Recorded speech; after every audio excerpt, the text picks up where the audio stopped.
우리 모두가 잘 아는 구전 동화가 있습니다. 우산장수 아들과 집신장수 아들을 둔 어머니의 이야기입니다. 날씨가 좋으면 우산장수 아들 우산 안 팔릴까 싶어서 걱정합니다. 비가 오면 집신장수 아들 집신을 못 팔까 걱정합니다. 이래도 걱정이고 저래도 걱정입니다. 오늘 본문에서 바울이 그렇습니다. 이래도 걱정이고 저래도 걱정입니다. 도대체 뭘 걱정하고 있을까요? 우리 혹시 지난주 말씀 기억나세요? 아니, 이렇게 심한 말을 바울이 욕을 했어요. 이 개 같은 것을 다 똥이다. 왜 욕했어요? 염려했기 때문입니다. 뭘 염려했습니까? 바울이 빌립보 성도들에게 선포했거든요. 여러분, 우리 그리스도의 날에 자랑할 것이 있는 사람이 됩시다. 그러면서 3명의 모델을 제시했단 말이에요. 그렇게 살았던 사람들. 이게 염려가 되었던 거예요. 혹시 빌립보 성도들이 이렇게 생각할까 봐, 그러면 구원을 믿음으로만 받는 게 아니라 그렇게 살아야 받는 건가? 구원이 우리의 행위에 달린 건가? 이렇게 생각할까 봐 염려가 됐던 거예요. 아닌 게 아니라 빌립보 교회 안에 그렇게 주장하는 사람들이 있었습니다. 아니 여러분, 어떻게 구원을 믿음으로만 받습니까? 하나님이 할례도 행하라 하고 하나님이 율법도 주시지 않았습니까? 믿음도 있어야 되겠지만 율법도 지켜야, 할례도 행해야, 온갖 의식을 행해야 그래야 구원받는 것 아닙니까? 라고 주장하는 사람들이 있었어요. 이 사람들이 바울의 예를 들면 바울도 이렇게 살라고 하지 않았습니까? 그러니까 구원은 믿음으로만 받는 게 아니라 어떻게 사느냐에 달린 겁니다. 이렇게 자기의 말을 악용할까 봐 바울이 욕설까지 했던 거예요. 그러면서 바울은 자기 자신의 삶으로서 자기 이야기를 하면서 구원에 대해서 설명합니다. 나도 전에는 마찬가지였습니다. 나도 예수님을 만나기 전에는 율법을 지켜야 되고 할례를 행해야만 구원받는 줄 알았습니다. 그래서 나는 열심히 율법을 지켰습니다. 율법의 신봉자였고 나는 그걸 자랑하면서 살았습니다. 그런데 예수님을 만난 이후에, 예수님을 믿어서 구원받은 이후에 드디어 깨달았습니다. 그 모든 것들이 다 똥덩어리구나. 구원은 오직 예수님을 믿는 믿음으로만 받는구나. 저는 그걸 깨달았습니다. 아니, 그렇게 기쁜 뜻이, 그게 지난주 설교였단 말이에요. 그랬던 바울이 또 한 번 걱정하는 겁니다. 어떤 걱정을 할까요? 구원은 오직 믿음으로만 받습니다 하고 나서 빌립보 성도들이 또 이렇게 생각할까 봐, 그러면 이제 우리는 믿었으니까 구원 받은 거지? 이제는 내 마음대로 살아도 되는 거지? 어떤 죄를 지어도 되는 거지? 그래도 우리의 구원은 취소되지 않는 거지? 이렇게 생각할까 봐 또 염려가 되는 거예요. 딱 우산장수 아들, 집신장수 아들 둔 엄마의 심정입니다. 구원은 믿음으로만 받습니다 하면은, 나는 믿었으니까 이제 내 마음대로 살아도 되지요 할까 봐 걱정이고, 구원받은 사람은 거룩하게 살아야 합니다 하면, 그럼 구원받기 위해서 우리가 뭔가를 해야 되는 거예요? 할까 봐 걱정인 겁니다. 사실 이거 교회 안에 늘 있는 이야기 아니에요? 성도님들, 구원은 오직 예수님을 믿음으로만 받을 수 있습니다 하면 그런 분들 꼭 계세요. 그러면 이제 어떤 짓을 해도 상관없는 거지요? 나 죄를 지어도 구원받을 수 있는 거지요? 하는 분들이 있어요. 또 구원받은 우리는 거룩하게 살아야 됩니다 하면, 아니면 구원받기 위해서 뭔가를 우리가 해야 되는 건가요? 구원이 우리의 행위에 달린 건가요? 하는 분들이 있어요. 정답은 뭘까요? 바울이 얘기합니다. 바울은 일단 자기의 이야기를 합니다. 그게 오늘 본문이에요. 같이 한번 읽어볼까요? 우리 10절에서 14절 함께 소리내서 읽어보겠습니다. 시작. 내가 그리스도와 그 부활의 권능과 그 고난에 참여함을 알고자 하여 그의 죽으심을 본받아 어떻게 해서든지 죽은 자 가운데서 부활에 이르려 하노니 내가 이미 얻었다 함도 아니요 온전히 이루었다 함도 아니라 오직 내가 그리스도 예수께 잡힌 바 된 그것을 잡으려고 달려가노라. 형제들아, 나는 아직 내가 잡은 줄로 여기지 아니하고 오직 한 일, 즉 뒤에 있는 것은 잊어버리고 앞에 있는 것을 잡으려고 표대를 향하여 그리스도 예수 안에서 하나님이 위에서 부르신 부름의 상을 위하여 달려가노라. 아멘. 이 바울이 했던 말들이 굉장히 복잡해 보이지만 이 말들을 바울의 요지에 따라서 간단하게 정리하면 이런 내용입니다. 여러분, 예수 그리스도를 믿어서 구원받은 나 바울에게는 한 가지 목표가 있습니다. 그것은 제가 과거의 똥덩어리들을 버리고 새롭게 얻은 목표입니다. 저의 목표는 바로 예수님을 본받는 것입니다. 이 말하는 거예요. 그게 10절이에요. 10절 한 번 더 읽어봐요. 시작. 내가 그리스도와 그 부활의 권능과 그 고난에 참여함을 알고자 하여 그의 죽으심을 본받아. 따라하겠습니다. 본받아. 예수님을 본받는 것, 그게 바울 사도의 가장 큰 소망이었습니다. 과거의 똥덩어리들을 버리고 바울이 새롭게 정한 목표, 바울의 새로운 표대, 그것은 바로 예수님을 본받는 거였어요. 아니 바울 사도님, 우리가 궁금한 건 그게 아니라니까요. 믿음으로 구원받은 우리가 다시 죄를 지어도 되는 건가요? 그래도 우리의 구원이 취소되지 않는 건가요? 정말로 우리의 죄가, 우리의 행위가 구원과 아무 상관이 없는 건가요? 우리가 궁금한 건 그거라니까요. 바울 사도님의 목표는 우리의 관심사가 아니에요. 이제 오해할까봐 말씀드리는데 빌립보 성도들이 진짜로 이렇게 질문했다는 게 아닙니다. 그 질문이 있을 걸 가정하고 바울 사도가 하는 얘기입니다. 왜? 실제 빌립보 성도들은 늘 그런 생각들을 하고 있었으니까 내 글을 읽으면 반드시 이런 질문이 생길 거다, 의문이 생길 거다, 그걸 가정해서 하는 이야기예요. 아무튼 사람들이 뭐라고요? 우리 구원받았으니까 이제 죄 지어도 되는 거죠? 그래도 구원 취소되지 않는 거죠? 하는 사람들에게 바울은 뭐라고 대답합니까? 내 삶의 목표는 예수님을 본받는 것입니다. 이게 어떻게 하는 거예요? 지금 바울이 질문을 의도적으로 회피하고 있는 건가요? 대답하기가 곤란하니까 이 지금 논점을 좀 흐리고 있는 거예요? 주의를 다른 데로 돌리고 있는 거예요? 아닙니다. 지금 바울은요, 구원은 무엇으로 받는 거예요? 하는 사람들에게 나는 예수 믿었거든요. 그러니까 이제 어떤 죄를 지어도 상관없는 거죠. 그래도 나는 구원받을 수 있는 거죠 라고 하는 사람들에게 바울은 자기의 이야기로 묻고 있는 거예요. 그들의 폐부를 송곳처럼 찌르면서 묻고 있는 거예요. 뭐라고? 도대체 여러분은 구원이 뭐라고 생각합니까? 구원이 뭐라고 생각하길래? 믿음만 있어도 되는 거죠? 나 구원받았으니까 이제 죄 지어도 되는 거지요? 라고 묻고 있는 겁니까? 이렇게 말하는 거예요. 사랑하는 성도님들, 제 질문에 한번 대답해 보세요. 속으로만 대답하시면 돼요. 성도님들께서는 구원이 뭐라고 생각하십니까?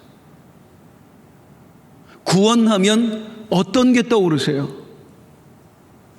구원?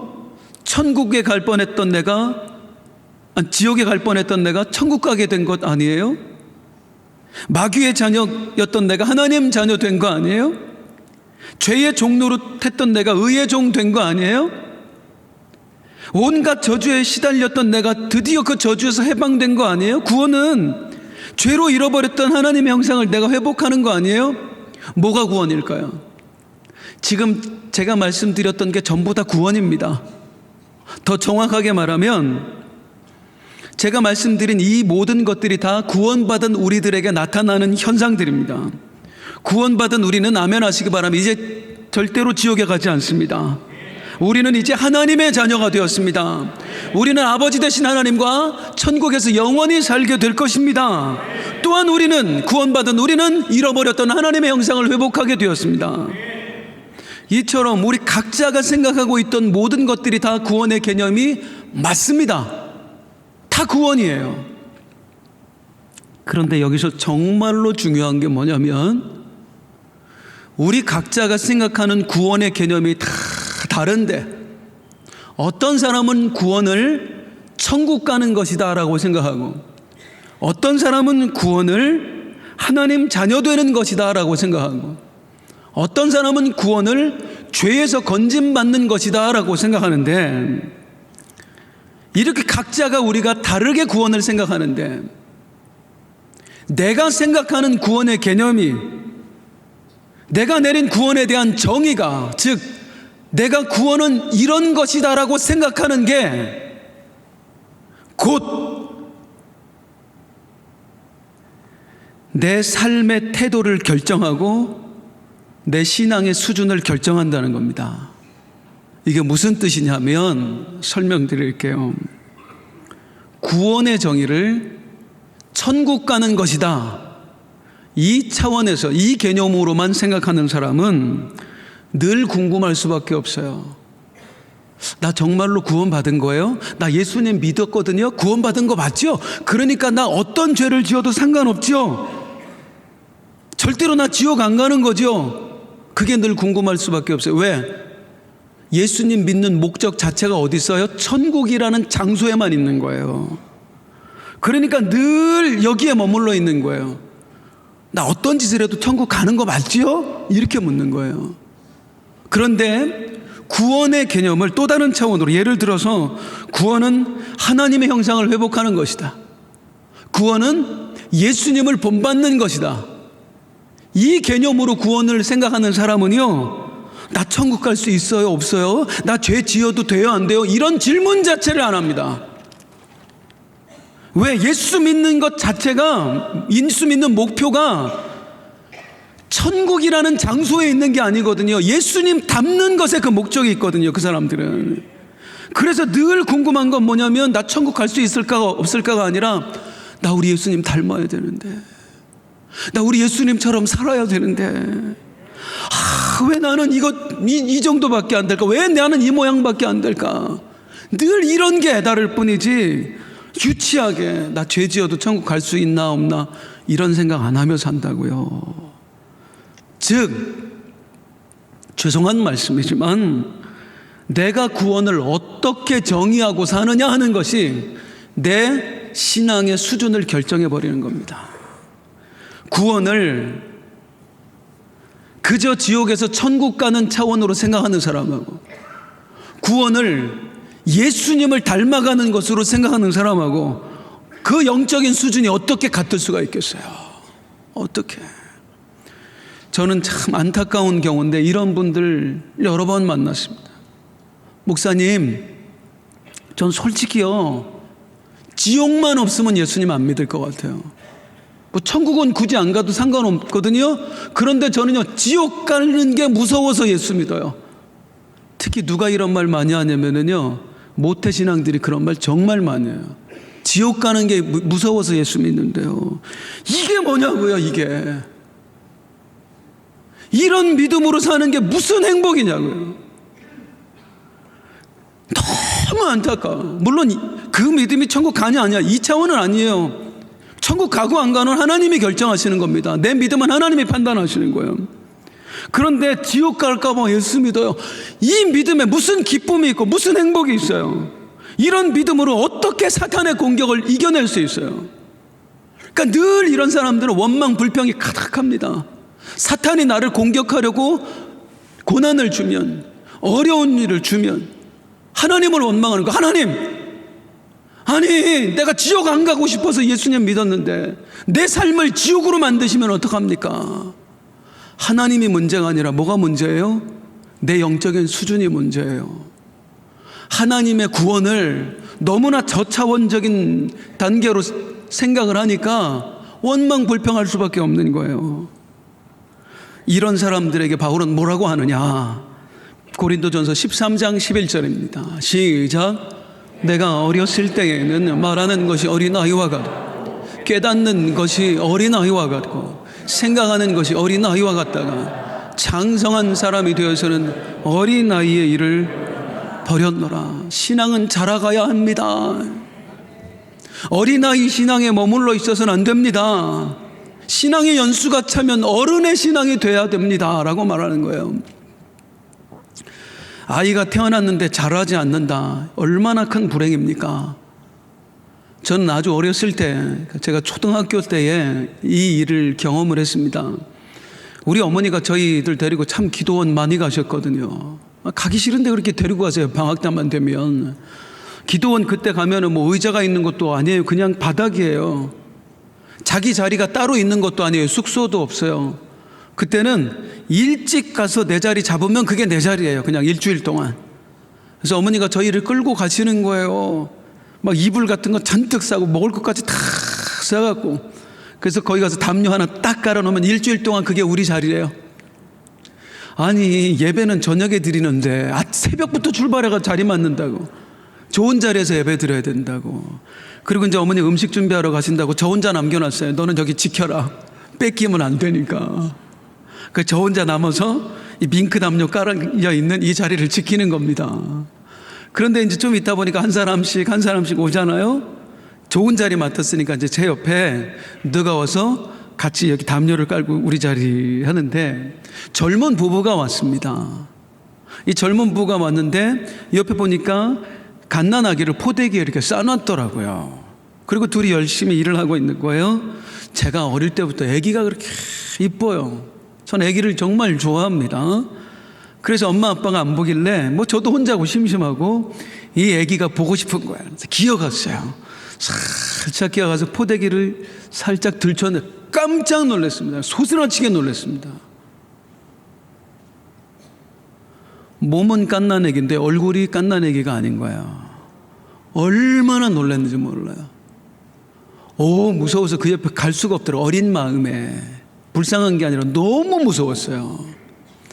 나중에 며칠 지나면 이제 서로 자기들의 이야기를 하잖아요. 우리 어머니한테 하는 이야기를 듣고 알았어요. 그 아이는 태어나면서부터 병을 앓았습니다. 자라지 않는 병이에요. 그러니까 몸이 갓난아기 몸은 그대로예요. 7살인데 하나도 안 자랐어요. 얼굴만 7살짜리 얼굴이에요.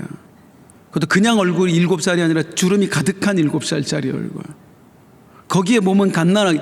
얼마나 놀랐는지 몰라요.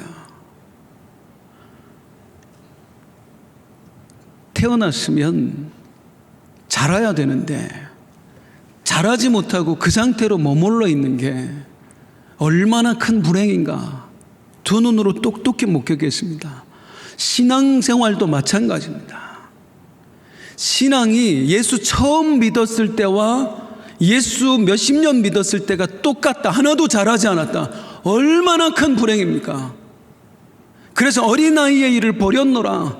이제 장성해야 되는 거예요. 성장해야 되는 거예요. 그런데 우리의 신앙이 성장한다 할 때, 어린아이 신앙에서 어른의 신앙이 된다 할 때, 그 중에 하나 반드시 함께 성장해야 될 게 뭐냐면 구원의 개념이 성장해야 된다는 겁니다. 처음 예수 믿어 구원받으면 그 초신자들은 구원의 개념을 어느 정도로 생각해요? 그냥 지옥에서 천국 가는 차원으로만 생각을 해요. 당연한 거예요. 그런데 예수 믿은 지 3, 40년이 지났는데 3, 40년 동안 하나님의 말씀을 들었는데 여전히 구원을 그 차원으로만 생각한다. 지옥에서 천국 가는 거. 그리고 죄를 지으면서도 나는 믿었으니까 천국 갈 수 있지 뭐. 이러고 있다. 이게 얼마나 불행하냐고요.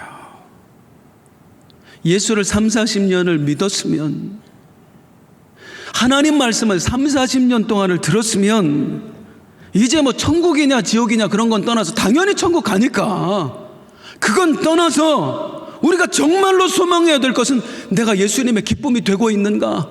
내가 하나님의 말씀대로 살아가고 있는가? 정말로 나를 통해서 예수의 모습이 표현되고 있는가? 적어도 우리가 이런 고민하면서 살아야 되는 거 아니냐 그 말입니다. 그런데 그렇지 못한 사람들이 너무나 많아요. 구원을, 죄송합니다, 장로님이 됐는데, 우리 장로님들 중에 그런 분 없어요. 장로가 되었는데도 여전히 구원을 지옥에서 천국 가는 것으로만 생각해요. 그래서 나는 믿었으니까 천국 가겠지? 바람 피우는 게 아무렇지도 않은 거예요. 사기치는 게 아무렇지도 않은 거예요. 그런 장로님들 대한민국에 넘쳐나잖아요. 그런 목사님들 넘쳐나잖아요. 3, 40년 예수 믿어서 장로가 되고 목사가 되고 안수집사 되고 권사가 됐으면 구원의 개념도 달라져야 된다고. 여전히 천국 가느냐 못 가느냐 이 차원에 머무르는 게 아니라 나는 예수님 닮아야 되는데, 진짜 구원을 이루어가야 되는데, 적어도 그 생각을 하면서 살아가야 되는 것 아닌가. 빌립보 성도들, 바울 사도님, 구원을 진짜 믿음으로만 받는 거예요? 나는 믿었거든요. 그러니까 이제 어떤 죄를 지어도 상관없는 거죠. 그래도 내 구원은 취소되지 않는 거죠. 나 반드시 천국 갈 수 있죠. 이런 어린아이 신앙인들에게 성숙한 신앙인 바울 사도가 말합니다. 성도님들, 제 삶의 목표는요, 제가 진짜 바라는 건요, 우리 예수님 닮는 거예요. 그 말하고 있는 게 오늘 본문이에요. 그리고 바울이 구원은 뭐다? 예수님을 닮는 것이다. 이 차원으로 구원을 이해하니까 바울이 당연히 이런 고백을 할 수밖에 없는 겁니다. 12절 13절 파란 글씨만 읽을게요. 시작. 내가 이미 얻었다 함도 아니요 온전히 이루었다 함도 아니라 나는 아직 내가 잡은 줄로 여기지 아니한다. 이 말을 오해하면 여러분, 나는 아직 천국 갈 수 있을지 없을지 모르겠습니다, 이렇게 오해가 된단 말이에요. 구원을 천국 가는 것으로만 생각하면 이 말이 오해가 된다고요. 그런데 아니에요. 바울 사도의 구원은 뭐다고? 예수님 닮는 게 구원이라고요. 그 차원으로 보고 이 말씀을 보면 너무나 쉬운 말씀입니다. 이거는 뭐예요? 나는 내가 이미 얻었다 함도 아니요 온전히 이루었다 함도 아니라 나는 아직 내가 잡은 줄로 여기지 않냐고. 여러분, 나는 아직 멀었습니다. 우리 예수님 닮으려면 멀었습니다. 그 말하고 있는 겁니다. 바울은 구원을 예수님 본받는 것이다 라고 생각했습니다. 자, 그렇다면 이제 중요한 거, 예수님을 본받는다는 건 뭘까요? 우리는 예수님의 무엇을 본받아야 할까요? 자, 구원의 의미가 여러 가지 있었습니다. 지옥에서 천국 가는 것, 죄의 종에서 의의 종이 되는 것, 온갖 저주에서 자유하는 것, 하나님 닮는 것. 구원의 의미가 여러 가지이듯이 예수님을 본받는다라고 하는 것 역시 여러 가지 의미가 있습니다. 예수님의 마음을 본받는 것도 본받는 거고, 예수님의 성품을 본받는 것도 본받는 거고, 예수님의 기도를 본받는 것도 본받는 거란 말이에요. 그럼 이제 퀴즈. 우리 성도님들께서는 우리 예수님의 무엇을 본받고 싶으세요? 어떤 걸? 본받고 싶은 게 우리 다 있어요. 바울은 뭐라고 할까요? 바울은 뭘 본받고 싶어 했을까요? 10절 시작. 내가 그리스도와 그 부활의 권능과 그 고난에 참여함을 알고자 하여 그의 죽으심을 본받아. 따라하겠습니다. 그의 죽으심을 본받아. 나는 뭘 본받고 싶다? 예수님의 죽으심을 본받고 싶다.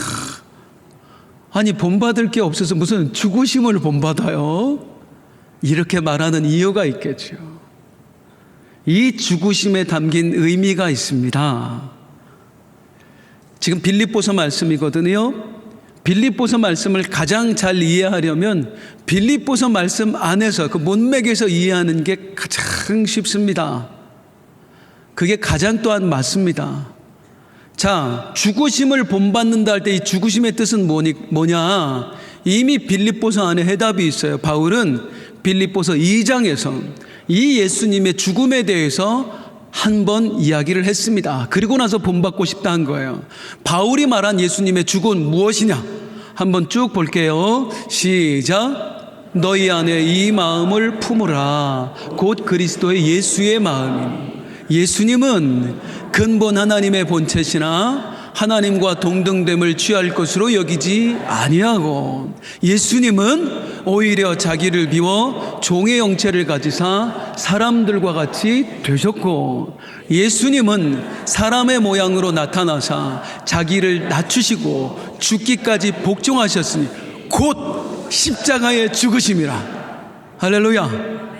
곧 어떻게 함이라? 십자가의 죽으심이라. 무슨 말이냐면 이 십자가의 죽으심은 앞에 있는 것들이 다 합쳐진 결과물이다 그거예요. 이것이 합쳐져서 곧 십자가에 죽으신 것이다. 그러니까 바울은 예수님의 죽으심을 본받고 싶다 하는 게 이 십자가의 죽으심이라 앞에 나와 있는 것들 전부를 본받고 싶다 그 말이에요. 난 이렇게 해서 십자가에 죽으신 예수님처럼 살아보고 싶다. 이 앞에 나왔던 말씀들이 어떤 말씀이에요? 너희 안에 이 마음을 품으라. 나는 예수님의 마음을 본받고 싶다. 그는 근본 하나님과 본체시나 하나님과 동등됨을 취할 것으로 여기지 않으셨다. 나는 우리 예수님의 겸손을 본받고 싶다. 나는 예수님의 낮아지심을 본받고 싶다. 나는 예수님의 자기 비움을 본받고 싶다. 나는 죽기까지 하나님께 복종한 예수님의 그 헌신, 복종함을 배우고 싶다. 나는 우리 예수님의 영원 사랑하는 마음을 배우고 싶다. 즉 죽으심을 본받아 이 말은 예수님의 모든 것을 본받고 싶다 그 말이에요. 나도 예수님처럼 죽기까지 겸손하고 싶고, 나도 예수님처럼 죽기까지 나를 비우고 싶고, 나도 예수님처럼 죽기까지 하나님에게 복종하고 싶고, 나도 예수님처럼 죽기까지 헌신하고 싶고, 나도 예수님처럼 한 영혼을 죽기까지 사랑하고 싶다. 이게 바울의 소망이었어요. 그러니까 앞으로 갈 길이 너무너무 멀어. 이미 구원받았지만 구원받지 않은 것처럼 갈 길이 너무 멀어. 예수 믿어 이제 어느 정도 내가 겸손해졌구나 라고 생각을 했는데, 다른 사람하고 비교하면 어느 정도 겸손하겠지만 예수님의 겸손과 내 겸손을 비교하니까 택도 없는 거예요. 이제는 내가 어느 정도 나를 비웠다, 욕심도 비워내고 여러 가지를 비워냈다 라고 생각했는데, 예수님의 자기 비움과 나를 비교하니까 까마득한. 예수님은 무려 하나님의 자리를 비워내셨어요. 하나님의 권능을 비워내셨어요. 비교가 안 되는 거예요. 내가 이제 어느 정도는 영혼을 사랑한다, 이 정도면 됐나 보다 생각하는데 예수님하고 비교하니까 예수님은 그냥 사랑하는 정도가 아니라 원수를 사랑하셨대요. 자기를 십자가에 못 박는 사람들을 위해 기도하셨어요. 주여 저들의 죄를 사하여 주옵소서. 자기들이 하는 것을 알지 못합니다. 내 사랑과 예수님의 사랑을 비교해 보니까 나는 아직도 쓰레기야. 왜요? 나는 누가 거짓 복음을 전하면 가서 죽여버리고 싶거든. 이 개 같은 놈들을 아직도 욕하고 있거든. 그런데 예수님은 원수도 사랑하셔. 나 아직도 멀었다. 예수님을 닮으려고 발버둥 치면 발버둥 칠수록 깨닫게 되는 거, 나 아직도 멀었구나. 그래서 하는 말, 내가 이미 얻었다 함도 아니요 온전히 이루었다 함도 아니라 나는 아직 잡은 줄로 여기지 아니하노라. 아무리 잡으려고 쫓아가도 안 잡히네요. 아무리 예수님 닮고 싶어도 안 닮아지네요. 중요한 것은 그래도 바울이 예수님 닮는 것을 포기하지 않았다는 겁니다. 아무리 몸부림쳐도 예수님께 닿을 수 없지만 바울은 오늘 본문에서 뭐라고 얘기하냐면, 나는 위에서 부르신 그분의 부름의 상을 위하여 표대를 정해놓고 지금도 달려가고 있다. 마라톤을 비유한 거예요. 마라토너들이 꼬린 지점을 향해서 앞도 뒤도 옆도 뒤도 돌아보지 않고 오직 꼬린 지점만 바라보면서 열심히 뛰는 것처럼 도대체 언제 이 42.195가 끝나나? 넘어지면 또 일어나서 뛰고 또 일어나서 뛰는 것처럼 도대체 내가 언제쯤이나 예수님을 닮을 수 있을까? 아무리 달려가도 나는 그곳에 닿을 수 없지만 그래도 나는 그 표대를 향하여서 쉬지 않고 달려가겠습니다. 이 소망이 있는 것입니다. 그 소망을 가지고 사니까요, 사람이 얼마나 당당해요. 지금 로마 감옥에 갇혀 있거든요. 곧 사형을 받을지도 몰라요. 아직 재판 결과가 다 안 나왔어요. 우리 같으면 아휴, 복음 전하다가 내가 어쩌다가 예수님 이 고생을 하나. 주님 나 좀 살려주세요. 나 사형당하지 않게 해주세요. 그런데 바울은 안 그래요. 이 감옥에 앉아서 빌립보서에 계속하는 말이 나 기쁘다. 너무 기쁘다. 아니 감옥에 갇혀 있는데 뭐가 기뻐요? 사형당할지도 모르는데 뭐가 기뻐요? 내가 고난당하는 거 보니까 아이고 우리 예수님도 고난당하셨는데 나 같은 게 뭐라고 그 고난을 같이 당해? 아이고 너무 기쁘다. 내가 사형당해 죽을지도 모르거든요.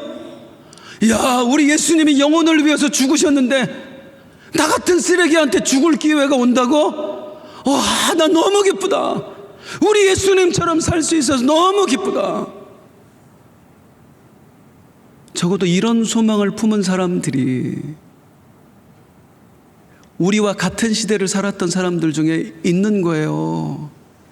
주님만 그러신 게 아니라 우리와 똑같은 사람의 형상을 입은 똑같은 사람들 중에 이 신앙을 가진 사람들이 있었던 거예요.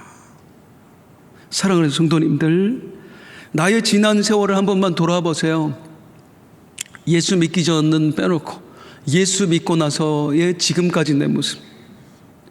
어렸을 때부터 신앙생활 하신 분들은 예수님을 인격적으로 만난 다음부터 지금까지 내 모습 잠깐만 떠올려 보세요. 예수 믿기 전하고 지금하고 얼마나 달라져 계십니까? 예수 처음 믿었을 때하고 지금하고 얼마나 달라져 계십니까? 주님이 이 시간 우리에게 물으십니다. 호승아, 너는 얼마나 나를 닮아졌니? 지난 30년 동안 네가 나를 믿었는데 너는 얼마나 나를 닮아졌니? 지난 50년 동안 네가 나를 믿었는데 너는 얼마나 나를 닮아졌니? 아직도 예수 믿는 목적이 세상에서 성공하는 것에 있습니까? 아직도 여러분이 바라보고 있는 표대가 오늘 당장 내 문제 해결하는 것입니까? 바울 사도가 정한 그의 표대는 예수님 닮는 것이었습니다. 오늘 이 말씀 앞에 내가 지금까지 바라봤던 표대를 새로운 표대로 교체해 보지 않으실래요? 찬송하겠습니다.